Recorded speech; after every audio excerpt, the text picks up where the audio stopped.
Brooke, did you know that you could cook your show and eat it too? Wow, girl. Oh, sexy substitute teacher in the head. Shh, this is a library.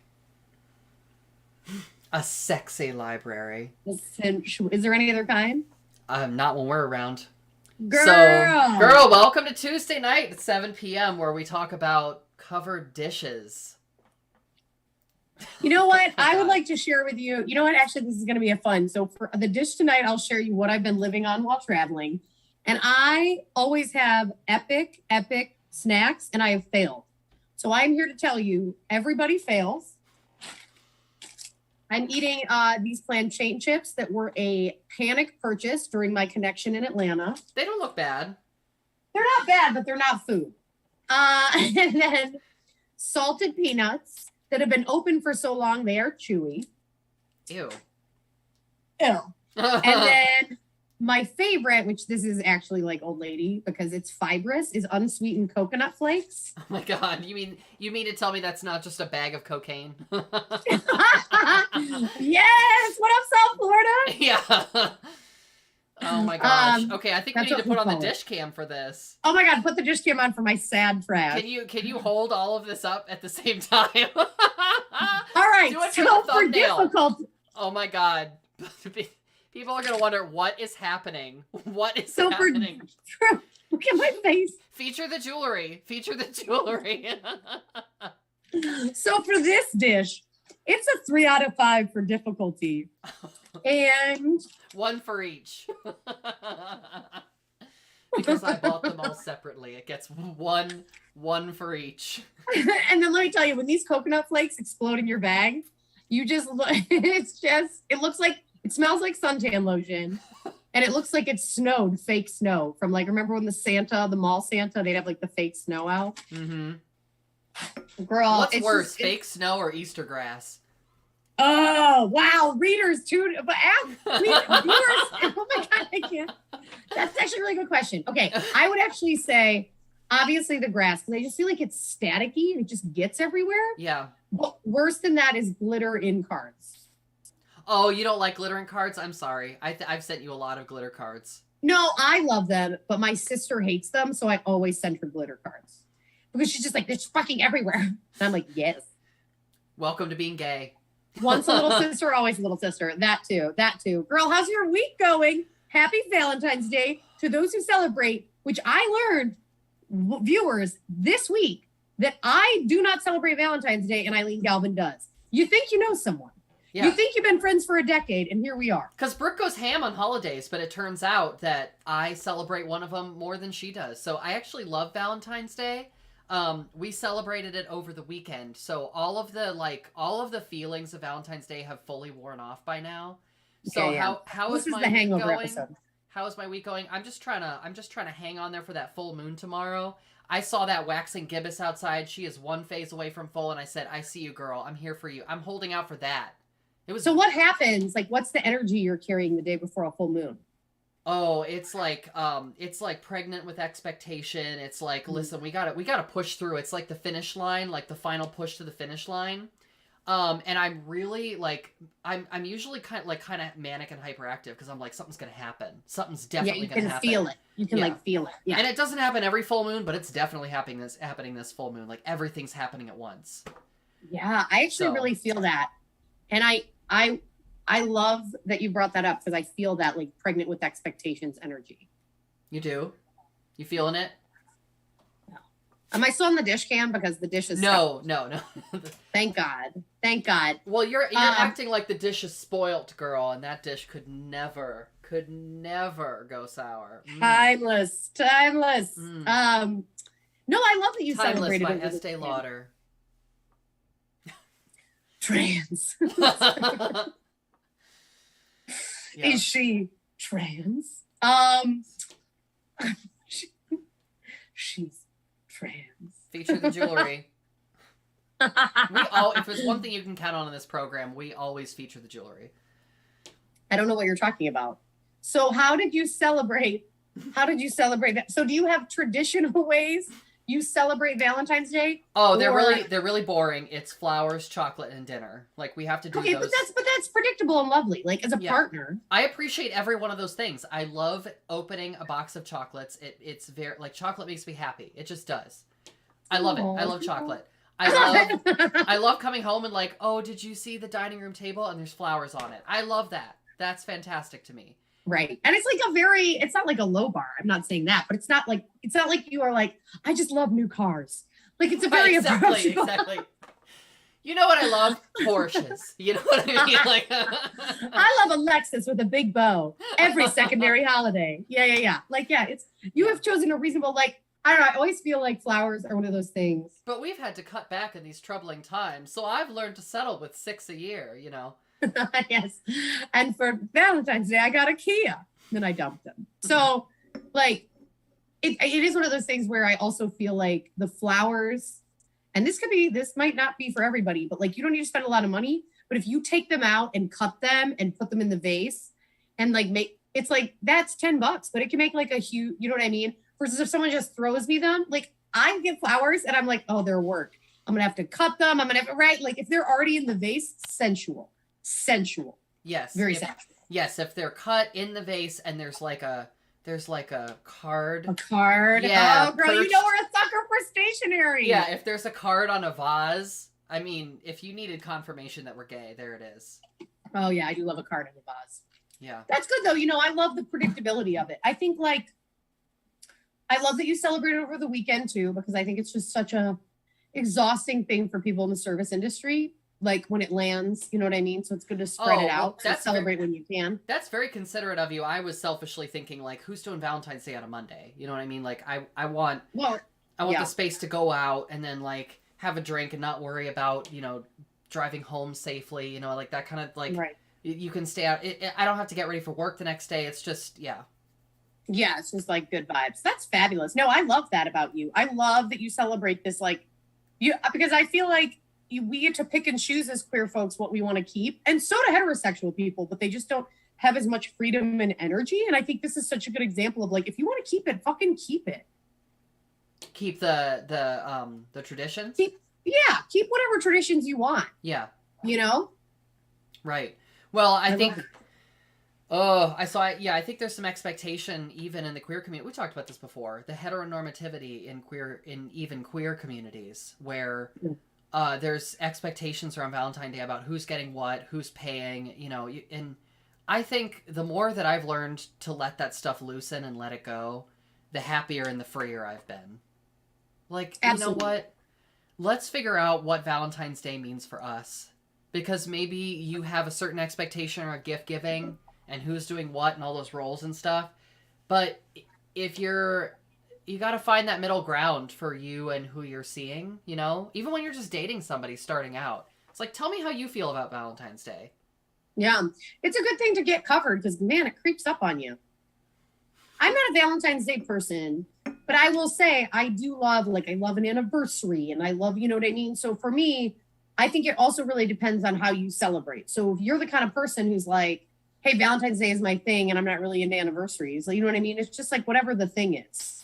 You know what I mean? Just kind of finding it. But I love that, girl. I know you have a fun fact to share about Valentine's Day. Oh, so also happy Lupercalia, which is the Roman equivalent of Valentine's Day. I just learned this like half an hour before the show. What is it called? Say it again. Lupercalia. Oh, I thought you said Lubricalia. Oh, much more fun. It's like Sexapalooza. Yes. Do you remember my that? God, yes. That used to happen around this time in Columbus. That used to happen around this time. Sexapalooza is where they brought in a bunch of E-list celebrities, and I would be at the convention center in a corset with concrete floors at 2 p.m. on a Saturday, introducing like a dildo contest. Yeah, followed by me on stage. Followed by Eileen. It was like for days and beguiling ways. And it was like echoed, and everyone was like eating hot dogs. There was like a real world star or someone from like Big Brother who was like introducing the dildo contest. And I was like, what is that? It's in a giant stadium where they usually have like the horse show at the county fair. Like, you know what? They should have just kept the horses because frankly, if I can be totally honest, Sexapalooza is a weird weekend for like couples who are like straight couples who are trying to like find a third. but the wrong way, like not in a consensual way, or like try to like spice up their life with like edible panties. And let me break it down to you. Which, by the way, no one wants an edible panty. Well, we're not against going out and trying to spice up your life, because that is absolutely a good thing to be spending your time on. But maybe Sexapalooza, like a sex trade show, to me, is not the place to do that. You know what I mean? Also, all edible panties do is give you a yeast infection. So let's just get it out while we still can. And that's just not sexy. There's a lot of sexy things. You remember those edible candy necklaces? They have those, and it would just get spit all over your all over your chest. That's what I imagine edible panties are. Unless you have a thing for that. Like, they have the bead ones. Like the little bally chocolate, like chalky chocolate or chalky candies. See, edible chocolate next to I don't care for it, Brooke. I don't care for it. I don't care for it. And then they have and the other edible panties are the fruit roll-up ones. If you know What? They're like fruit roll-up material. So they just melt and like stick to your skin? Yeah, it's really fun, gross. Okay, I can't believe I know so much about edible panties and you don't. You know, between both of us, I feel like we'd be great at trivia. I'm not very good at trivia. But very niche trivia. Very niche trivia, yeah. Oh my God, girl, I love that. I love that. So we're actually scheduled this evening to talk about I think you'll find that tonight's schedule brought us Valentine's Day hangovers. So what does that mean for you, Brooke? Because I have some thoughts, but I want to hear from you. No. You go first, girl. Valentine's Day hangover. So not only is it chocolate, right? Like you eat a lot during the holidays, and then you have lots of chocolate at Valentine's Day, or ice cream, or whatever your tradition is. And this seems to be a thing, right? Like you either have candy, or you give Valentines with candy to other people, like classmates, coworkers, whatever. Or, and I can attest that I did this very much when I was single, you just eat a lot of ice cream and watch TV and like feel sorry for yourself, you know? No, it's like a very dumb holiday for that. Yeah. And it is also a made up holiday that was like meant to sell greeting cards and chocolate and whatever. But... Well, what does the Roman holiday celebrate? Oh yeah. So Lupercalia, then that one, it's like the Roman response to Valentine's Day, but it's kind of like the Roman response to everything in that it is based on like a lot of fighting and bloodshed. Do you have problems with loneliness and infertility? We're going to have a battle royale to just figure out, like, we're just going to chase away those demons, mama. Like, oh, I like that. Yeah. So it's like sort of like sacrifice battle royale to solve your problems. Like, are you sick of being single? Then you can just fight it out with 10 or 20 of your friends. I like that this also sounds like a Vita Vegemin commercial from I Love Lucy. Like, are you listless? Do you poop out at parties? Are you unpopular? Like that was like an infomercial. Mm-hmm. I loved that. All right, girl. Well, I love that. No, I feel like it's always, this is just my feeling about like, you know, you celebrate love in these really public ways. Mm-hmm. And I think usually the hangover after for me is like I don't know. I just feel like sometimes it can be total bullshit. So like usually like I'm like, okay, like I have to look back and be like, was this, you know what I mean? Who did I do this for? And as long as the answer is like for me or for us, right, in that relationship or in that partnership, I'm like, it's fine. But when I see the shit where it's like, oh my God, I love you, we're posting, and I can't. I just am like, you know what I mean? Like I love the post and I love the cuteness, but I'm like, it was, oh my God, we were talking about this at Christmas, and I was like, there's so many people in matching pajamas who are like actively cheating on each other. And I was like, yes. But I was like, you know, it's just kind of it's the reminder that like how you celebrate should be how you celebrate with your person or people. Yeah. And it shouldn't necessarily be like a public display. But that when I see all the public displays, I'm like, oh my God, am I not doing enough? And then I just get in my head and I'm a mess. I'm so glad that you brought that up, the social media, because that is a big part of what contributes to my exhaustion around holidays. I mean, Valentine's Day is the day of the year where everyone is kind of scheduled to have these moments together. Yeah. But there's also expectations around Christmas, birthdays, anniversaries, et cetera, et cetera. So you know what? I feel like increasingly, excuse me. Too much tea. Hangovers for me mean gaius, apparently. Gaius. Gaius. But for me, this is just for me now, there's my disclaimer.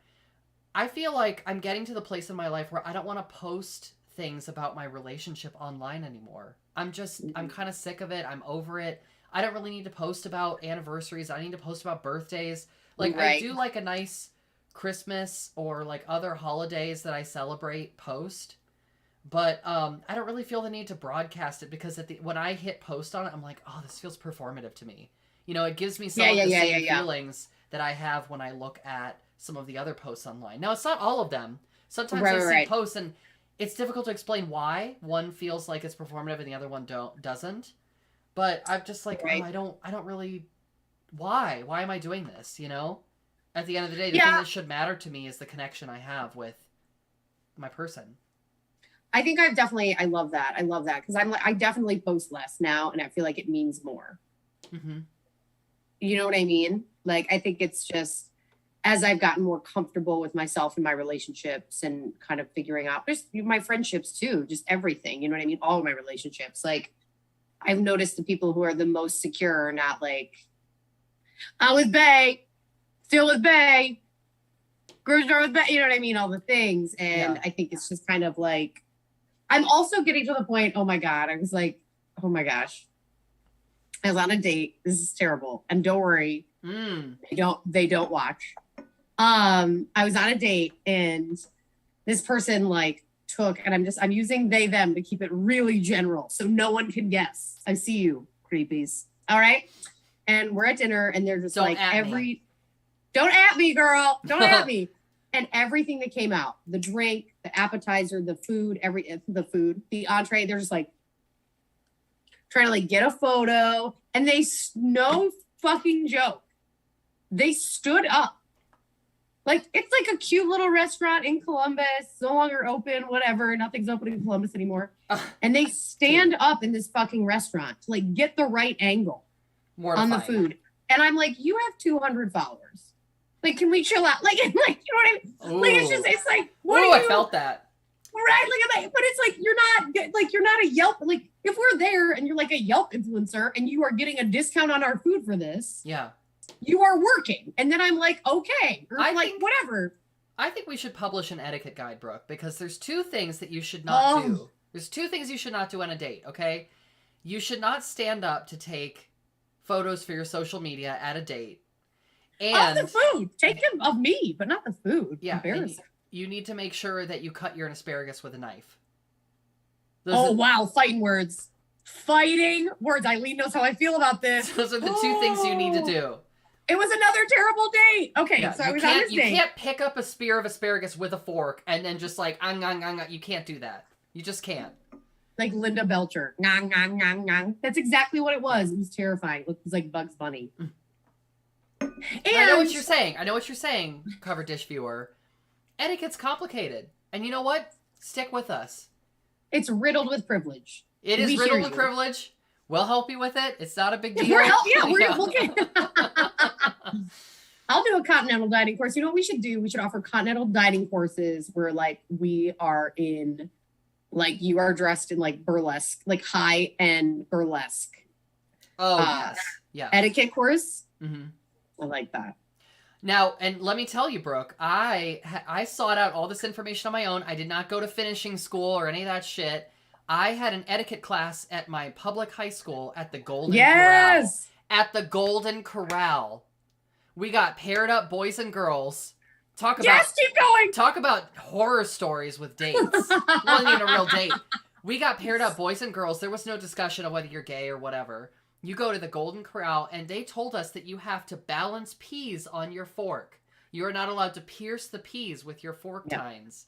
You have to balance them on the fork and then eat them. Can I ask a personal question?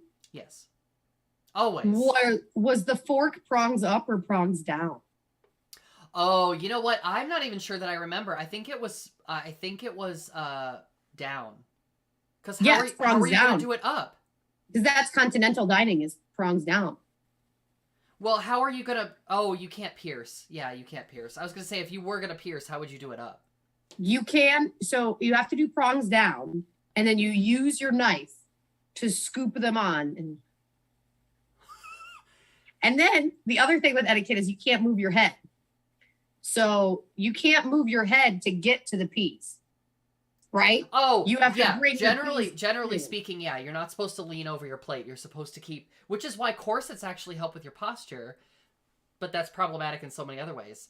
But if you've ever eaten in a corset, some of you haven't even eaten a corset and it shows. But no, if you've ever eaten in a corset, which I did completely by choice, it keeps your spine very erect. And it helps you keep very upright when you're eating. Right. So it does actually help train with posture. Oh my God. And that's if you care about some of those things. So let me just, before we go any further, let me just also say, I think there is a way to, what's more important than etiquette, because the whole point of etiquette from my perspective is to make other people feel good, right? Right. If you're on a date, you want to make other people feel good. So there's such a thing as mirroring people's energy.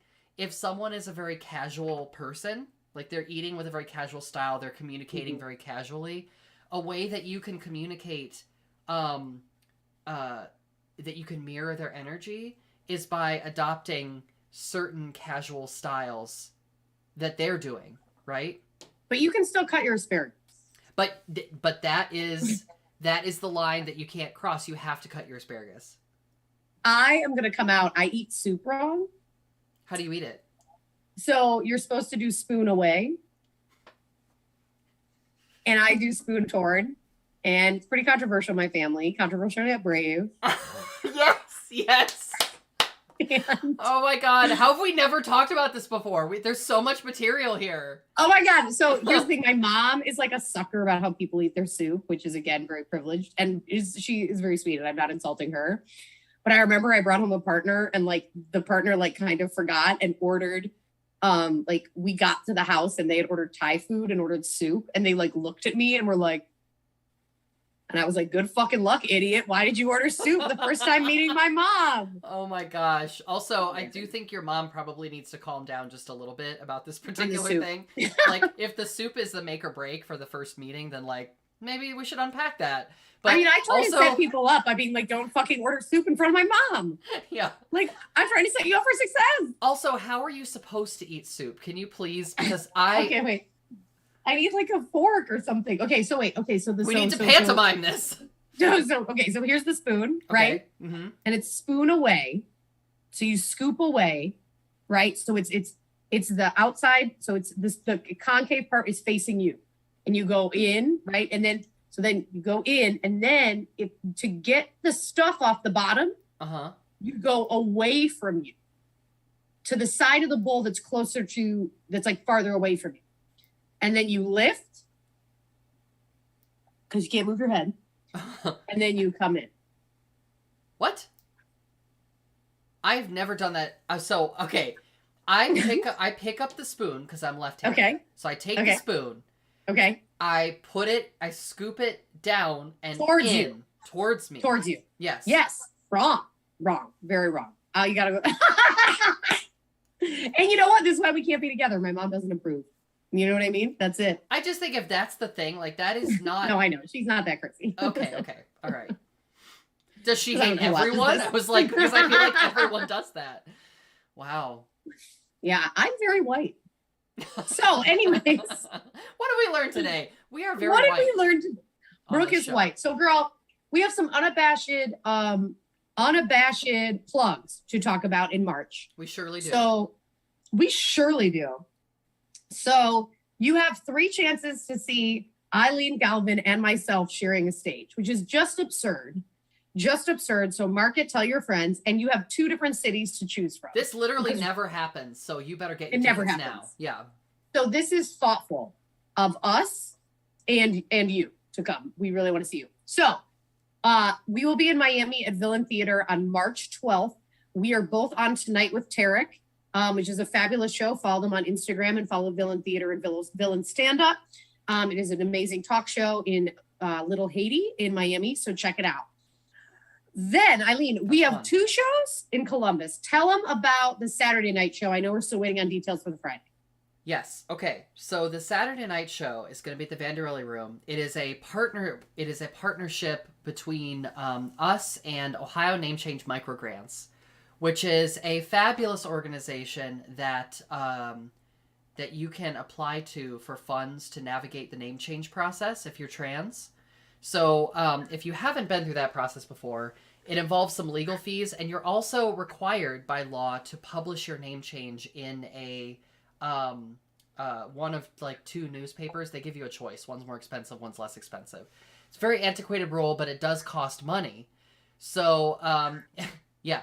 So in order to make that a little bit more fair and equitable for people, this organization provides opportunities for trans folks to get funds, and we're also partnering with other organizations to give information about how to navigate the name change process, what's required, and other things too, like what's available to you in terms of legal services, job training. We're going to have a lot of different people tabling at this event, and it's going to be comedy and burlesque. And it is Saturday, March 26th at the Vanderelli Room. So mark your calendars. Watch for Cover Dish's Instagram. You'll get more information there. But definitely save the date, and we will keep you posted on other opportunities to see us. But I really would love, obviously, for y'all to come out and support.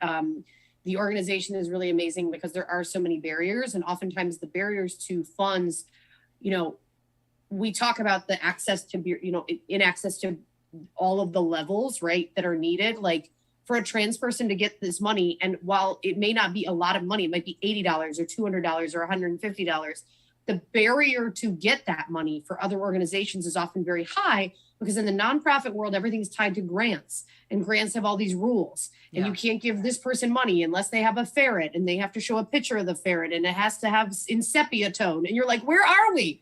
Like, it's so detailed. I thought ferret was some kind of legal term that I didn't know. No.